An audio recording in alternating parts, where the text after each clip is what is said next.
I want to speak to you today about an opportunity that exists in the listed equity space, or some of you may refer to it as the stock markets of Africa. And this is specifically relates to real estate and to property. We're talking about a market that market capitalization of about $7.5 billion US dollars. And a few of the players who I heard mention, I think the colleagues from Sandton would know a little bit about it, like Grit Income Group, and looking at the listings around the African continent. But before I get into that, I think it's important to understand that what is the opportunity in Africa and why would you look towards investing in the rest of Africa?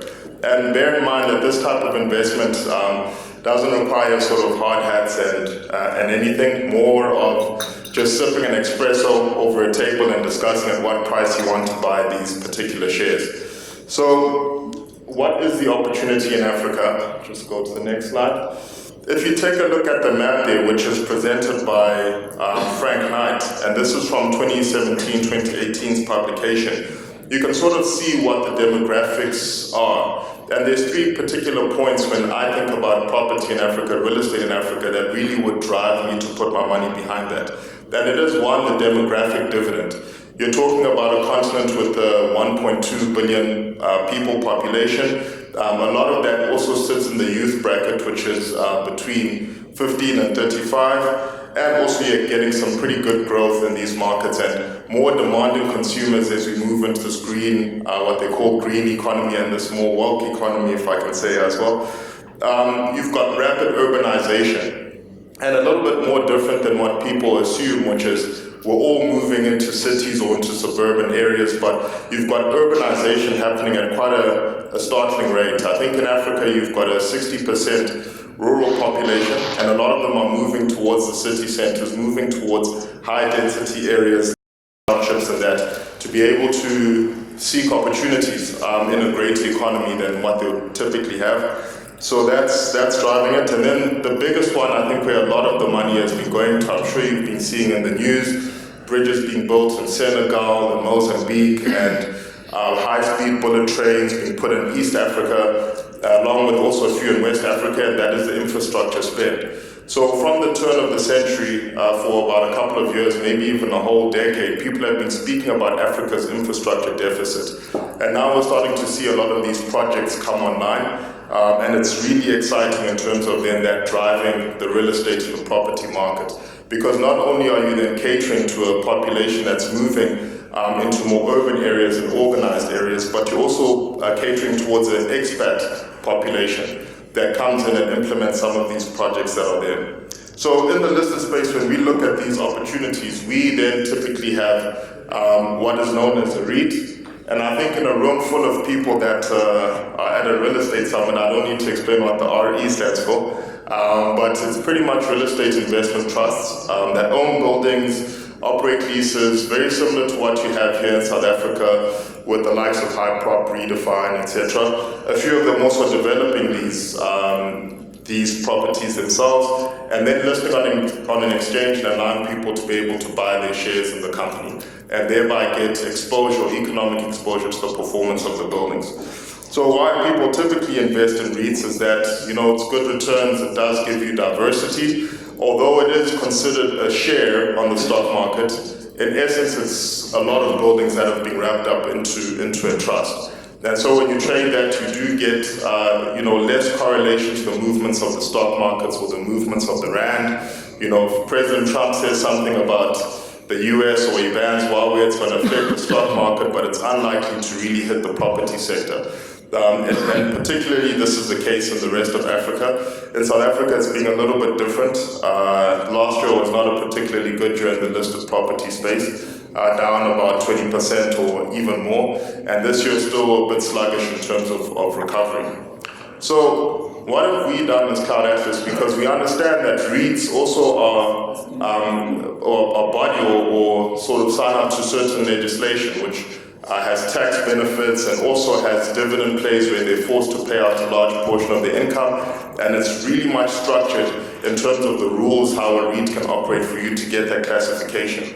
And it's a safe investment for a lot of pension funds, so a lot of pension funds will put their money into REITs and get exposure to these properties. However, in Africa, REIT legislation is not there in a lot of the markets, and also REIT legislation is still developing in some of them. And when you look at the listed REIT space, out of the 36 odd companies that are listed, property companies listed in Africa, only 8 of them are actually REITs. The rest of them are what I like to call REDs, and these are then real estate holding companies, not necessarily subject to all of the legislation and conditions that REITs are subject to, but just give you the same sort of exposure and same sort of dividend yield. So we set about creating this index called the AMI, which stands for African Market Index, and then that tracks all the listed companies across Africa, Pan-Africa. So it excludes the exposure to South African entities and South African companies, and then wanted to really wrap it up into an ETF which you would then trade, and which you can trade at the JSE, but then it gives you exposure to niche markets which you may not have or be able to access quite easily. So we are in 12 countries. We've taken the largest of the listed property companies and then formed this fund. It is also wrapped up as a unit trust, so then that gives you that benefit that people look for in terms of taxes and that. And you're involved in the growth of Africa, which I think a lot of people misconstrue, because some of the potential Africa was said to have with the McKinsey report, Africa Rising Lines on the Move. Some of that has been realized, but a lot of it has not been realized. And really looking at the African investment landscape is very much a long-term game, because this is a changing continent, and those 3 topics I mentioned in the beginning is one of the strong reasons why you should go there. So just looking at the portfolio of companies that we have and the spread where it is, we've got New African Properties, which is in Botswana. A few of you might know it if you traveled there. They've got some retail complexes there. It's got a market capitalization of around 185 million US dollars. You've then got Helios in Egypt, and a few companies that we have in Egypt, all the way from Helios to Imar. And varying sort of market caps, but typically around the 400 million mark, $400 million mark. Then we've got exposure to GRIT. GRIT is also multi-listed shares, so it's listed both here in Johannesburg, listed in Mauritius, and then also recently listed in London with a market capitalization of 410 million, and a few assets in Morocco, and then one in Namibia, which is RED Properties, which is at around 118 million US dollars in terms of market cap. So the total size, when you look at the other companies, they are sizable, because I said this market capitalization is around 7.5 billion US dollars, but they're not as liquid, so they don't trade. So if we're having those notions of being able to really exchange exposure into Africa with some of the other listed companies, you wouldn't get that, because they're not as liquid as these companies I've put on the front. And when you look at some of the underlying buildings, I mean, a lot of the conception would be that property companies of this kind of magnitude would have huge buildings, convention centers, large offices, large shopping centers, etc. But it's quite the opposite.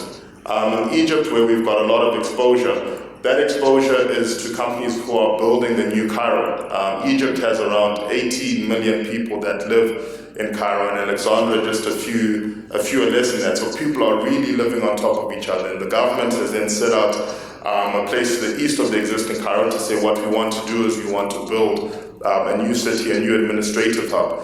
And that a lot of the companies we invest in hold those land banks and are doing those development projects. And then when you look towards more sub-Saharan Africa, you've got the strip malls, which have become quite popular and quite important. In Zambia, the one that's there on the picture is one of GRIT's assets. And you can see the tenants there, Jet, Identity, Woolworths, Ackermans, which is companies you're very familiar with here in South Africa.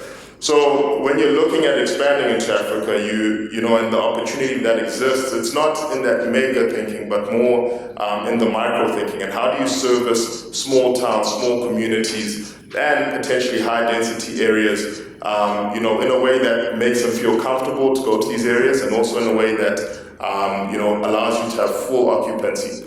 And one of the misdirections of South African companies is they've typically gone in with other South African companies. So, like the likes of Woolworths with Pick and Pay and said, this will be our anchor tenant.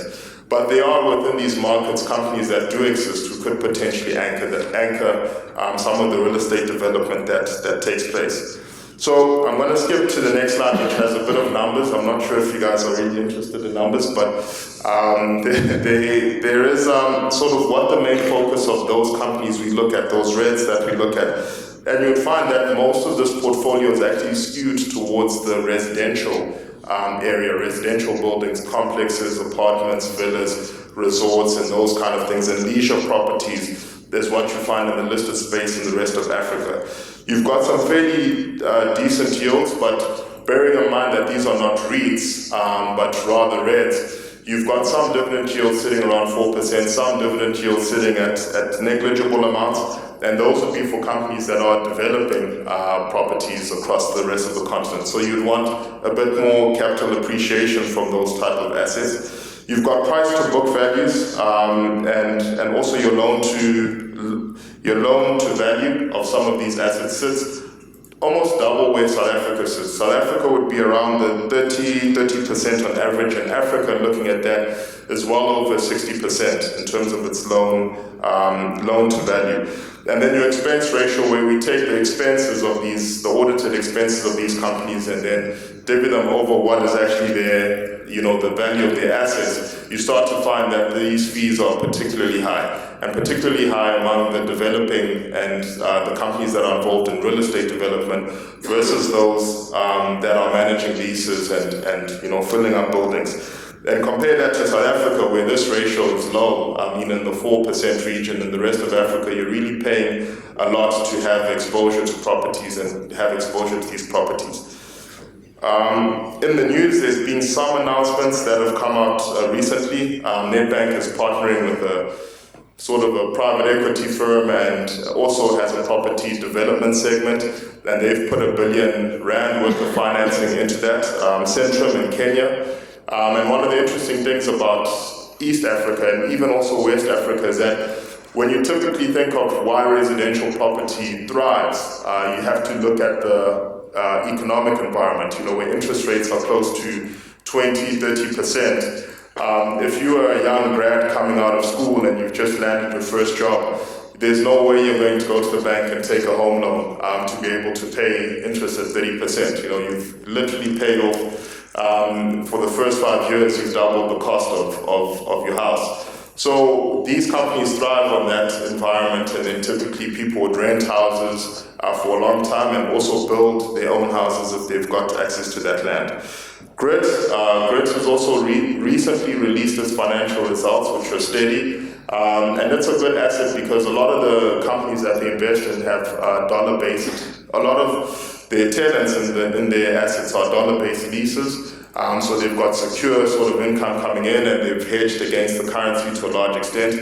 They are the only Pan-African player that exists within our portfolio of companies. And they're in over 7 countries, which is good. One of their key countries where they've got an industrial property and also a few office blocks is Mozambique. And Mozambique's really picking up. I mean, there's been gas discoveries there. Brazilian entities have just invested about $23 billion in building a plant, and Grit would be there to sort of build some of the warehousing assets that are available there. So when you're looking for a good dollar yield, that's one of the companies to go to if you're looking for an isolated Pan-African player. And then within the other portfolio, we've got Helios Properties, which then owns a lot of land banks, and has sold that and is estimated to sort of grow its revenue from 268 million pounds to 1.2 billion pounds, Egyptian pounds. So that's all based on the developments that are happening in East Africa. So I will just stop there with singing my song and just let you know that this is really what the opportunity is in Africa, and sort of some of the other mechanisms which can be more tax efficient and which potentially, if you look at it, you might be able to leverage off a Pan-African listed investment, and if you are a developer or something of the nature in the rest of the continent.